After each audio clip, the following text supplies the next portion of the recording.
Assalamualaikum warahmatullahi wabarakatuh.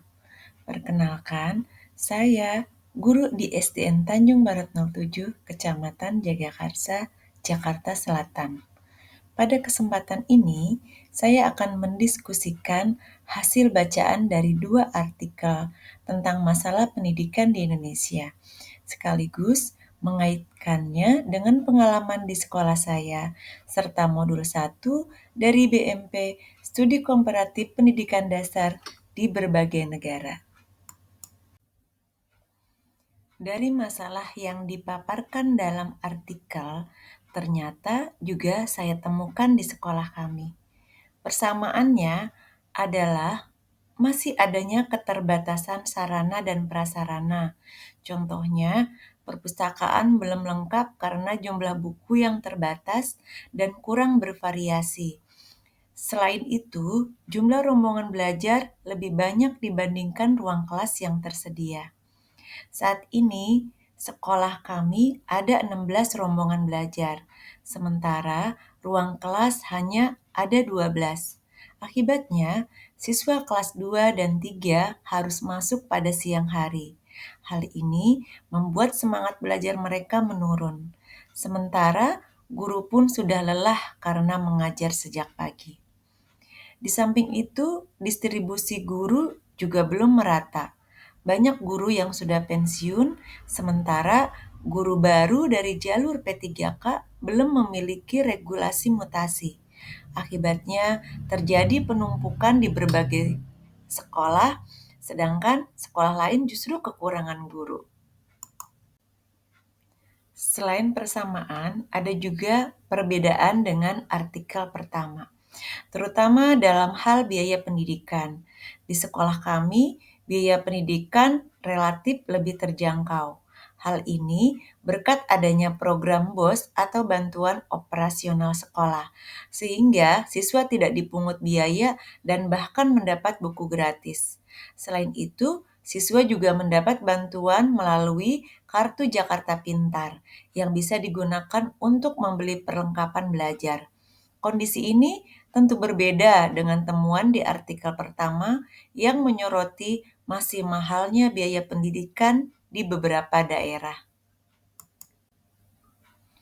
Mencermati dari sisi sosial politik, menurut saya ada beberapa langkah yang bisa dilakukan. Pertama, didistribusi anggaran pendidikan perlu lebih merata, baik untuk daerah perkotaan maupun pedesaan. Yang kedua, distribusi guru juga harus diperhatikan. Jangan sampai ada sekolah yang kelebihan guru, sementara di sekolah lain kekurangan. Untuk itu, kebijakan rekrutmen dan mutasi guru perlu dibuat lebih fleksibel dan adil. Kemudian, dilihat dari perspektif sisi sosial budaya. Sekolah dapat mengintegrasikan nilai-nilai dan kearifan lokal dalam pembelajaran. Hal ini akan membuat siswa tidak hanya belajar ilmu pengetahuan, tetapi juga semakin mencintai budaya mereka sendiri. Selain itu, partisipasi masyarakat dan komite sekolah harus diperkuat, karena dukungan lingkungan sekitar akan sangat membantu keberhasilan pendidikan.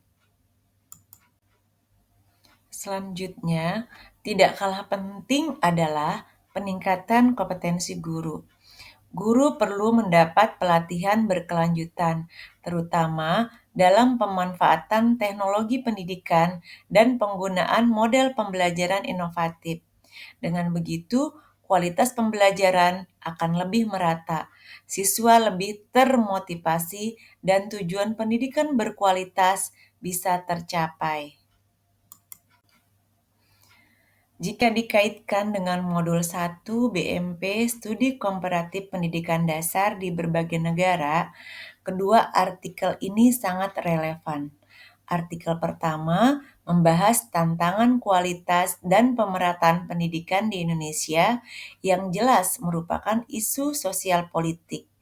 Artikel kedua menyoroti solusi pembangunan infrastruktur pendidikan di pedesaan yang menyentuh isu sosial budaya seperti pemenuhan hak anak, kesetaraan gender, dan pemberdayaan masyarakat. Dalam modul 1, kita belajar bahwa pendidikan dasar di berbagai negara juga tidak lepas dari pengaruh faktor sosial politik dan faktor sosial budaya. Artinya, tantangan yang dihadapi Indonesia sejatinya juga merupakan tantangan global.